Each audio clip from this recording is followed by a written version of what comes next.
عجل فرج آن زور آقامون انشالله نزدیک بیاد.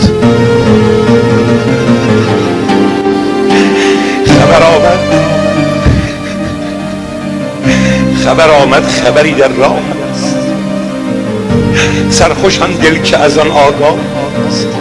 شاید این جمعه بیاید،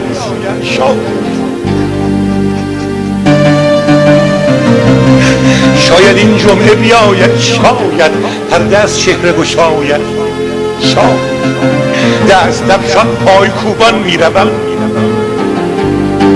بر در سلطان خوبان.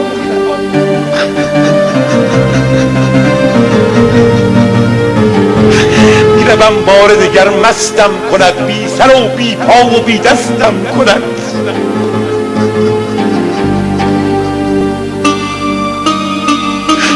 میروم که از خویشتن بیرون شوم، در پی لیلا رخی مجنون شوم. هر که نشناسد امام خویش را، بر که بسپارد زمام خویش را.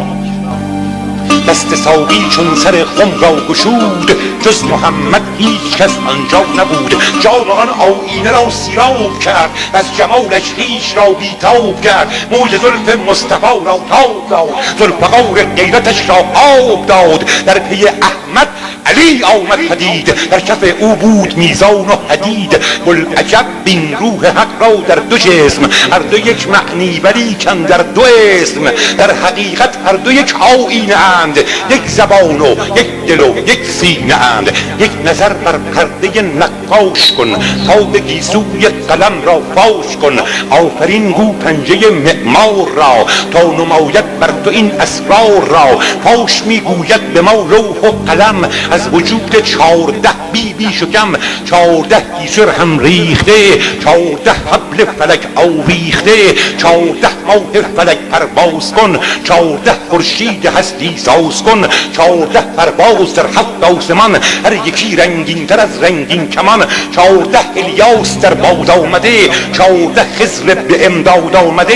14 کنعانی یوسف جمال، 14 موسی به سینای کمال. 14 نوح به دریا متصل، 14 روح جدا از آب و گل. 14 دریای مرواری جوش، 14 سیل سراپا در خروش. 14 گنجینه علم لدن، 14 شمشیر پولاد آبگون. 14 سر، 14 سردار دین، 14 تفسیر قرآن مبین. 14 پروانه افروخته، 14 شمع سراپا سوخته.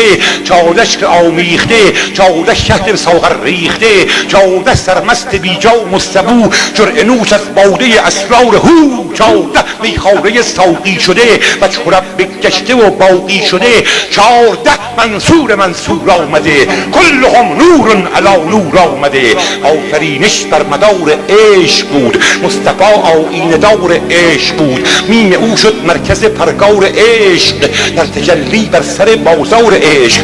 تا قلم بر حلقه صودش رسید، شد علم نشرح لک صدرک پدید. تا طریق عشق بازی را نوشت، فروغ سرفرازی را نوشت. یا یقین عشق بازان را نگاشت، خلق آدم بیش از این یارا نداشت. دست حق تا خشت آدم را نهاد، بر زبانش نام خاتم را نهاد. نام احمد نام جمله انبیاست، چون که صد آمد 90 هم پیش ماست. از مناره 5 نوبت پرخروش، نام احمد با علی آید به گوش. روز شب گویم به آوای جلی، اکفیانی یا محمد یا